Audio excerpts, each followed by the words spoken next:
What's up, pumpkin heads? Let's see how the pumpkin's doing this week. You're watching Moby Mike Pumpkins on YouTube. Hey guys, let's talk a little bit about the angle of the dangle, if you know what I mean. All right, so your pumpkin, we got a vine over there, whoop, whoop. If you got a really low pumpkin, just a flat growing pumpkin, what'll happen is it'll want to push that vine that way and cause you stress in that manner. Now, that's a blob pumpkin. Now, if you have a wheel pumpkin shaped like a wheel where this pumpkin would be shorter and taller, what'll actually happen is you'll have vine stress the other way. It'll grow higher and not far enough forward, and it'll actually pull the vine back this way. And then your vine will be lifted up off the ground, and you'll have to cut some roots off it. That's not the worst thing in the world. It's a little easier to deal with than if you have a blob pumpkin pushing forward. Now, if by some miracle you get what we got going on here, the pumpkin's growing up the right amount and forward the right amount, and some trigonometry happens, and basically your vine stays in a neutral position. So even as this pumpkin gets bigger, it's going to go up the right amount, forward the right amount, and it's not going to push on the vine. And even then, it is kind of setting back a little bit too. This pumpkin is going to be nice for vine stress that way. It's not pushing forward, it's not pulling back, it's just at the perfect thing.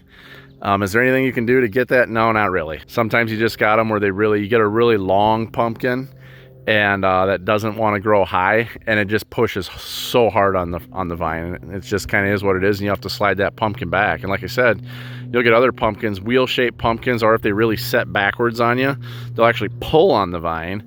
And in that case, you really can't do anything because it's almost impossible to try and push it forward. I've never been in that situation, but that's not a terrible one to be in. So anyway, that's the angle of our dangle there, and we should be good to go on that. All right, now another thing we got to be worried about is vines rotting out. We just had some rain the other day. But here at this junction here, you can see it's kind of brown there. It's actually fairly hard. I hit that with a little alcohol, but it's wanting to be kind of cracky there and whatnot. I might get a fan on that. Other spots here where we trim some leaves, there's some mold and stuff. So we just want to make sure that these spots stay healthy. If we need to scrape some off, hit it with some alcohol, put a fan on there, that might be what we need to do. So we just got to keep an eye on this all the way down that main vine, back to the stump, the crown, whatever you want to call it, and just make sure that we don't have any rot in there. Now, where the vines are buried, sometimes it's hard to see that. It's only mid-July right now, but now we're starting to get some heat and humidity. We've had heat, but we haven't really had the humidity. So if we start getting some humidity and into August, July and August is where, hey, stuff can start rotting out. September, usually the humidity starts dropping and the temperatures get a little cooler. So we just want to keep an eye on those things. Just keep checking your pumpkin daily, make sure we ain't got vines rotting out or whatnot. And like I said, this is kind of dry here. There's another thing you can do is just paint Daconol on some spots. I did that kind of once before and it seemed to work all right. I'd be very careful with chlorine sanitizers. I know guys use like Xerotol on their stumps, which is peracetic acid and hydrogen peroxide, which is like a sanitizer we use in the food and beverage industry, and the stuff is absolutely nasty. It's a terrible oxidizer that just explodes cells. That's how it sanitizes. It explodes the cells. So you're going to explode cells with it, which I don't love.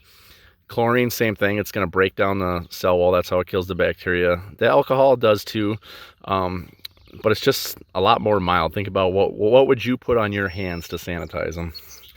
Yeah, it's mostly alcohol. People don't have 200 ppm chlorine for you to wipe your hands on, because guess what? It's going to eat your skin, okay? So will that peracetic acid and hydrogen peroxide. It'll literally turn your hands white instantly, just pure dead skin right there on the spot. I would not put that stuff on my plant, guys. I know people do, but hey, that's up to you. I prefer alcohol. That's kind of what I do to treat stuff.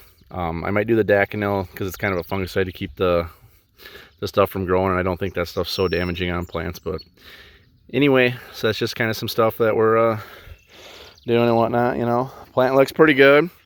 I've looked back at years past, and guess what? This plant is smaller. And you know why? It's because we took this earlier pollination. We're trying it out, okay? Yeah, we're doing like 35 a day, which ain't anything to write home about. It's okay, but it's not great. It's not what we need. We need 50. So we might get there. So we're still growing vines, growing slow. Hopefully we can make that up at the end, but it's one of those things of, hey, do I need to have this big a plant at pollination? Do I wait the 2 weeks?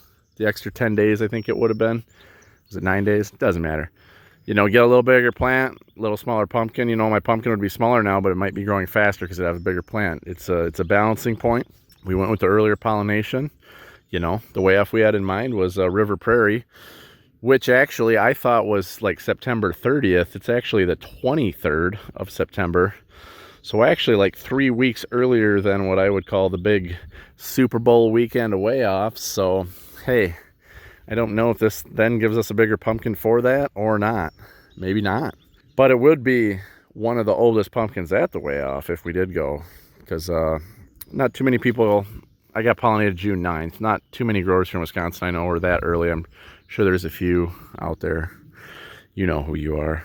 Hopefully we start picking up a little bit. We did get our like first rain in like, I don't even know, 8 weeks, got a ½ inch. Didn't have to water this morning. Great. Absolutely great. And you know what? That plant's got that look on it. Like, yeah, I like that. I like that nature's candy of water. I love it. You can kind of see, because I had water before that. Like me, I can kind of look at these leaves here. It's probably hard to pick up on film, kind of on the new growth. And yeah, I can tell on the camera it looks, oh, they look beautiful. But here to the naked eye, I can tell that like the plant looks a little waterlogged. Not bad. Just something I can pick up as a grower of growing these things. But so we're good to go. We'll resume watering again tomorrow, no problem. And we got old Lizzle there growing her up. So I put a little cayenne pepper on a scale last night because I left her uncovered with the sheet. You know, you never know. Bear, raccoon, woodchuck come here, take a bite. Deer. We left her at risk, but hey, she did all right. Hey guys, we're out here doing our weekly kind of weeding through the plant and just kind of looking at stuff, and I see some problems. See, look, can you see them weeds down there? See that gloss on there? Looks like water. Well, it's not. Look at the back side of this leaf. I don't particularly know if those are like aphids or some other type of fly, but they're just sucking the sap right out of the plant. Looks like they're all dead. I actually did spray 2 days ago, so I probably got them with that, but they had been becoming a problem. So I don't know if I did weed last week or it was 2 weeks, but there's a bunch of leaves in here like that one, and they look like super old and aged. And guess what?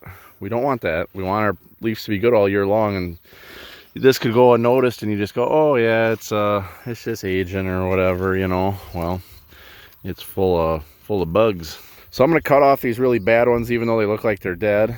And like I said, I sprayed 2 days ago, but I'm going to spray my other insecticide, I believe, tonight, just to kind of make sure that we got that under control going forward and we're not going to have any more problems. So we'll keep weeding, we'll keep an eye out, and we're just looking for stuff like that while we're out here weeding. That, or, you know, maybe we find a vine with you know, a spot that needs touching up or something. But so this is my way of, you know, once a week doing a really deep dive of inspecting the plant. So there's a pumpkin there. Look at that baby. Woo-hoo-hoo! Looks good from the front side too. All right guys, I'm going to spread a little bit of this around. It's got imidacloprid in it. Just give the plant some more protection. I think those are like thripes or white flies or something like that, and permethrin does the trick on those pretty good. So I think I'll get some permethrin. I have never had what we were seeing back there. Like I said, I think they're like thripes or white flies. I'll have to look it up here. Just out in the patch working, spreading some of this. We'll get this in the plant. I sprayed Cyanara 2 days ago. We'll spray Bifen tonight. This imidacloprid. We'll water that in before I spray, and then hopefully take these bugs out of here. They're just using my plant to get the sap and reproduce, and I don't like it. I don't like it. So anyway, we're going to spread this around through the plant, and then I think I'm going to get some permethrin. Hopefully that'll keep everything under control.